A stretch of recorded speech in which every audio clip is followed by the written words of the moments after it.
નમસ્કાર મિત્રો, સુશાસનના 20 વર્ષની તવારીખની ઝલક આપતા આ કાર્યક્રમમાં આપનું ફરી એકવાર સ્વાગત છે. આજે જાણીએ વિકાસ આકાંક્ષા ધરાવતા જિલ્લાઓની કાયાપલટની વાત.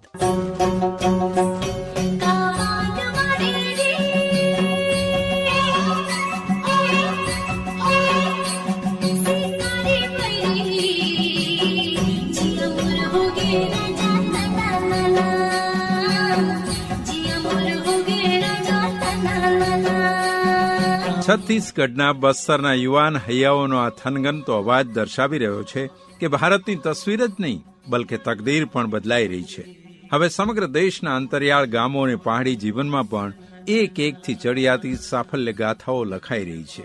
આ ગાથાઓ છે વિકાસના પંથે કદમ માંડનારા તે લોકોની જે સદીઓથી નાગરિક સભ્યતાના પ્રવાહમાં ક્યાંક પાછળ રહી ગયેલા દેખાતા હતા, જેમને આજ સુધી પછાત, गरीब જેવા ઘણા બધા ઉપનામથી બોલાવાઈ રહ્યા હતા. हमारे देश में बैकवर्ड डिस्ट्रिक्ट के विकास के लिए योजनाएं तो आजादी के समय से बनती रही है. ये योजनाएं बनती रही, चलती रही, सरकारें भी बदलती रही, योजनाएं भी बदलती रही, परंतु इन पिछड़े जिलों की किस्मत नहीं बदली. और मेरा मानना है कि स्थिति से बाहर निकालने के लिए पूरे देश को एकजुट होना पड़ेगा. सरकार, अधिकारी, जनप्रतिनिधि, जनता स्वयं, हर कोई एक फोकस एक्शन प्लान के तहत काम करे. इसके लिए हमने एस्पिरेशनल डिस्ट्रिक्ट, आकांक्षी जिलों पर काम शुरू किया है.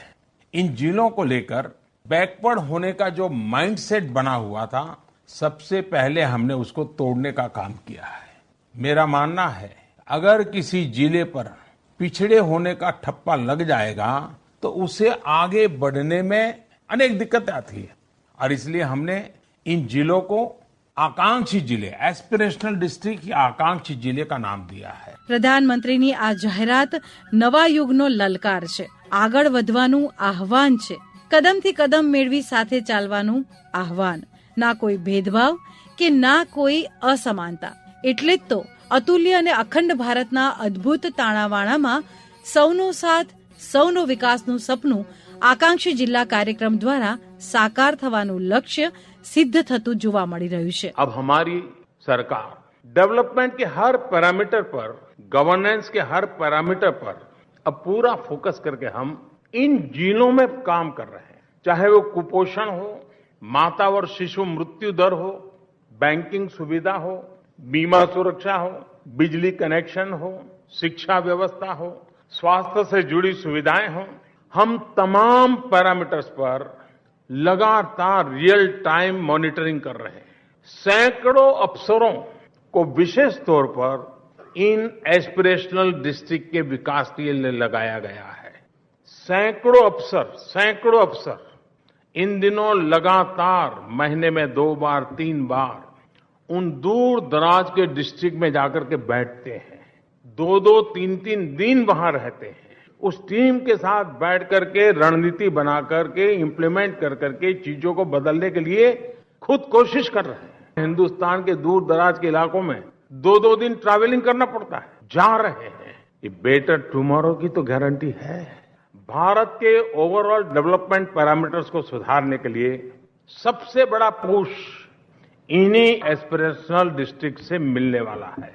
जब यहाँ के लोगों का भविष्य सुधरेगा तो भारत का भविष्य अपनो आप सुधरना शुरू दिखेगा. સ્થાનિક આકાંક્ષાઓની ઉપેક્ષા વર્ષોથી થતી આવી છે અને એટલે જ પ્રધાનમંત્રીએ રાષ્ટ્રીય મહત્વાકાંક્ષા અને સ્થાનિક આકાંક્ષાઓનું ચોક્કસ સૂત્ર આપ્યું. પ્રધાનમંત્રીની આ જાહેરાત પાછળ સૌનો સર્વાંગી વિકાસનું આત્મબળ સૌને દેખાવા લાગ્યું, જે આજથી 20 વર્ષ પહેલા ગુજરાતમાં જોવા મળ્યું હતું. આપણને સૌને એ યાદ છે જ કે ત્યારે કચ્છ આપણા રાજ્યનો પછાત અને અભાવો સામે ઝઝૂમતો વિસ્તાર હતો, પરંતુ તે અત્યંત ઉપેક્ષિત વિસ્તારની ગરીબી નાબૂદ કરવાના નિર્ધાર સાથે તત્કાલીન મુખ્યમંત્રી મોદીએ મા નર્મદાના નીરથી કચ્છની ધરતીને સમૃદ્ધ અને આબાદ બનાવી દીધી. આજે વિકાસના જે બહેતર માપદંડો હોવા જોઈએ તે તમામે તમામ ગુજરાતમાં अपनावाई चुका है. कच्छ जैसा इलाके में रोजी रोटी के कोई टिकाऊ व्यवस्था नहीं थी. वे इंसान कहलाने के लिए तरस रहे थे. लेकिन अब पहले जैसी बात नहीं रही। हमारे राज्य में खूब विशाल घास लैंड है जिसको हम बन्नी कहते हैं। वहाँ हर साल सूखा पड़ता था।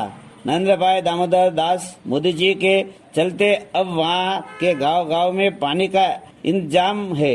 नमक मजदूरों की सेहत को लेकर सरकार ने बढ़िया काम किया है।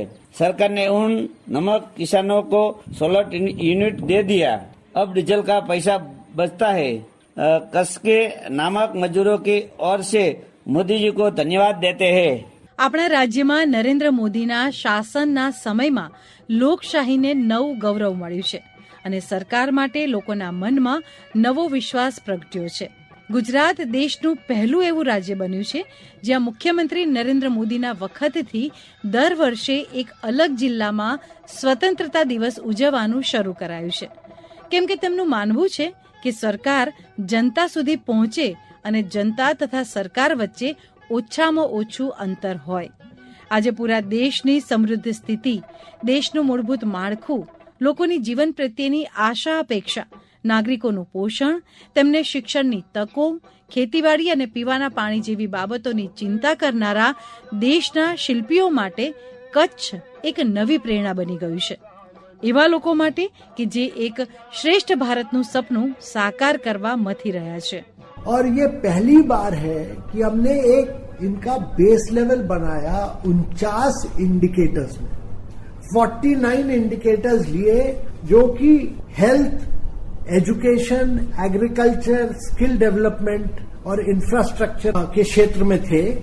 इन 49 इंडिकेटर्स पे बेस लेवल बनाए और फिर हमने कहा कि हम इसमें मेजर करेंगे इनकी इम्प्रूवमेंट, कैसे ये आगे जा रहे हैं या पीछे आ रहे हैं, और इनके बीच में कंपटीशन खड़ा किया। तो पहली बार है कि डेटा कलेक्ट किया गया और वो भी रियल टाइम डेटा कलेक्ट किया गया और रियल टाइम डेटा के बेस के वजह से हमने इनकी रैंकिंग की और जो रैंकिंग निकली उसको हमने ट्रांसपेरेंसी से पब्लिक के आगे डाला कि ये जिला आगे जा रहा है, ये जिला पीछे आ रहा है, और ये अगर जिला आगे जा रहा है तो किस क्षेत्रों में आगे जा रहा है। और हर डिस्ट्रिक्ट का कंपैरिजन हुआ और हर डिस्ट्रिक्ट का कंपटीशन हुआ और इसकी वजह से हेल्थ हो या एजुकेशन हो या न्यूट्रिशन हो, क्योंकि कंपटीशन में और डेटा से और मेजरमेंट से एक बहुत बड़ा कंपटीशन आता है और उसकी वजह से बहुत डिस्ट्रिक्ट्स वहां के ऑफिसरों ने, कलेक्टर हो, एजुकेशन ऑफिसर हो, हेल्थ ऑफिसर हो, सबने बड़ी मेहनत की क्योंकि उनके लिए इज्जत का सवाल था, क्योंकि ये पब्लिक डोमेन में डाला जा रहा था। लोगों को पता चलता कि उनका जिला पीछे रह गया तो क्यों रह गया और आगे गया तो क्यों आगे गया।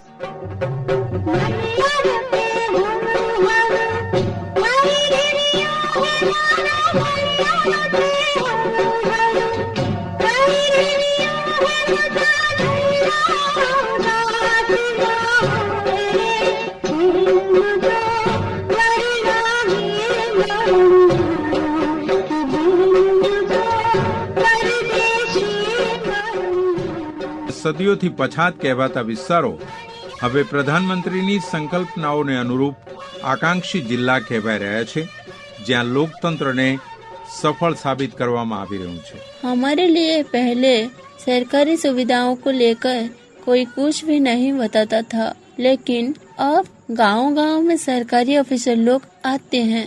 ब्लॉक से लोग आकर आंगनवाड़ी का काम काज के बारे में पूछताछ करते हैं। स्कूल में टीचर रेगुलर आते हैं कि नहीं और अच्छे तरह से पढ़ाई हो रहे या नहीं, इसके बारे में भी अच्छे तरह से पूछताछ करते हैं। हेल्थ वर्कर कलहंडी में डोर टू डोर गांव-गांव में जाते हैं। इसके लिए મોદી સરકાર કો થેન્ક્સ। એક સમય એવો હતો કે જ્યારે પછાતપણાનું મહેણું આ જિલ્લાઓને કોરી ખાતું હતું અને આજે વિકાસની દોડમાં આગળ વધવાની સંભાવનાઓ શોધીને તે પરસ્પર સ્પર્धा કરી રહ્યા છે। हमारे इलाके में टीचर समय पर आने लगे हैं। स्कूल में पढ़ाई हो रही है। मेरे इलाके में मशरूम फार्मिंग, वर्मी कंपोस्ट, मधुमक्खी पालन, बागवानी, कृषि यंत्र संचालन, यंत्रों की मरम्मती एवं रख रखाव के लिए कौशल प्रशिक्षण दिया जा रहा है। ऐसा पहले कभी नहीं हुआ। इससे इलाके की इकोनॉमी सुधर रही है। પ્રધાનમંત્રી નરેન્દ્ર મોદી જે ગતિ અને ગંભીરતાથી પાયાના સ્તરેથી ઉભા થઈને હવે એક બહેતર રાષ્ટ્રીય નેતૃત્વ આપી રહ્યા છે, ત્યારે સ્વાભાવિક છે કે તેમને સમાજની સંવેદના, અદના ગરીબોની જરૂરિયાતો અને દેશની પાયાની સમસ્યાઓની પૂરેપૂરી માહિતી છે. પ્રધાનમંત્રી નરેન્દ્ર મોદી એક એવા નેતા છે જે પોતાના દેશ અને સમાજના છેવાડાના માનવીની સંવેદનાને સમજે છે. લગભગ 20 વર્ષનો રાજકીય આગેવાનીનો અનુભવ સામાન્ય નથી હોતો. પ્રધાનમંત્રી નરેન્દ્ર મોદીની સૌનો સાથ સૌનો વિકાસની પ્રતિજ્ઞામાં સામેલ છે સરકાર અને સમાજ વચ્ચેની સ્વાભાવિક દરકાર અને નક્કર આત્મવિશ્વાસ. वुमेन स्किल डेवलपमेंट का काम हमारे जिले में है, वो काफी सराहनीय है।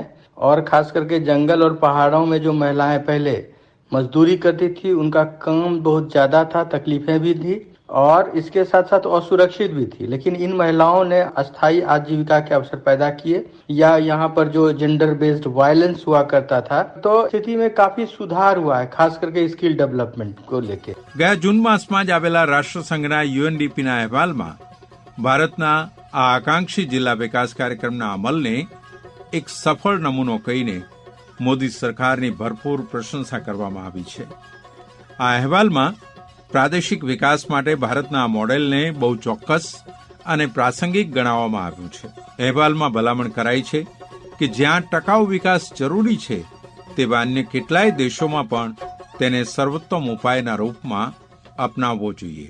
इन आकांक्षी जिलों में भारत की करीब 20% जनसंख्या है और अगर इस 20% जनसंख्या में एक बदलाव आता है विद्याभ्यास के क्षेत्र में, हेल्थ के क्षेत्र में, न्यूट्रिशन के क्षेत्र में, पोषण के क्षेत्र में या फिर स्किल डेवलपमेंट में, इसमें बदलाव आता है, मेरे विचार से विकास के क्षेत्र में बहुत बड़ी एक क्रांति आएगी और वही हो रहा है. ये एक मॉडल बना और इसकी स्टडी हुई 2 जगह. एक तो Michael Potter institute of competitiveness Harvard university ने इसकी स्टडी की और दूसरा यूनाइटेड नेशन डेवलपमेंट प्रोग्राम ने इसकी स्टडी की. तो दोनों स्टडीज से ये निकल के आया कि डेटा और रैंकिंग और कंपटीशन ने बहुत बदलाव किया. और दूसरी चीज ये आई, जो एक अच्छी प्रैक्टिस एक जिले में होती है वही प्रैक्टिस, क्योंकि कई जगह में डिजिटल एजुकेशन हुई, कई जिलों में हेल्थ न्यूट्रिशन में बहुत बदलाव आया, जो अच्छी प्रैक्टिसेस थी, या कृषि में एक बहुत बड़ा विकास हुआ, तो वो जो अच्छी प्रैक्टिसेस थी वो हम लोग बाकी जिलों में भी इम्प्लीमेंट कर पाए और इसलिए ये आगे बढ़े. तीसरी चीज जो हुई कि हमें जापानीज गवर्नमेंट ने सहायता दी कि जो जिला अच्छा करते हैं उनको आप सहायता दीजिए. तो जो जिला अच्छा करते हैं, फर्स्ट या दूसरे रैंक पे आते हैं, हम उनकी सहायता करते हैं प्रोग्राम्स के थ्रू, डेवलपमेंट प्रोग्राम्स के थ्रू, और उनको अवार्ड मिलता है. तो कलेक्टर अपनी मर्जी से वहां विकास का कार्यक्रम कर पाता है, पर उसको वो पैसे तभी मिलते हैं जब वो नंबर 1 या नंबर 2 रैंक पर आए. तो हर कलेक्टर ने मेहनत की, हर जिले ने मेहनत की, वहां के अफसरों ने मेहनत की, वहां के साधारण व्यक्ति लोगों ने मेहनत की और हर जिले में बदलाव आया है. हर जिले में एक क्रांति, विकास की क्रांति आई है और हर जिले ने अपना अपना इम्प्रूवमेंट दिखाया.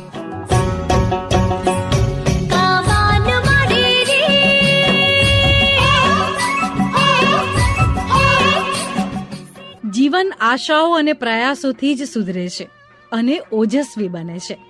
પ્રધાનમંત્રી નરેન્દ્ર મોદી કહે છે કે તમે જીવનમાં જે જુઓ છો તે જ હાંસલ કરો છો. હવે જરૂર છે આપણે પોતાનું જીવન સમાજ અને દેશના વિકાસ માટે વિચારવાની અને તેના ઘડતર માટે શરૂઆત કરવાની. બેશક પ્રધાનમંત્રી નરેન્દ્ર મોદીનો આ સંકલ્પ રાષ્ટ્રની મજબૂતાઈ અને તેની પ્રગતિનું આત્મબળ છે.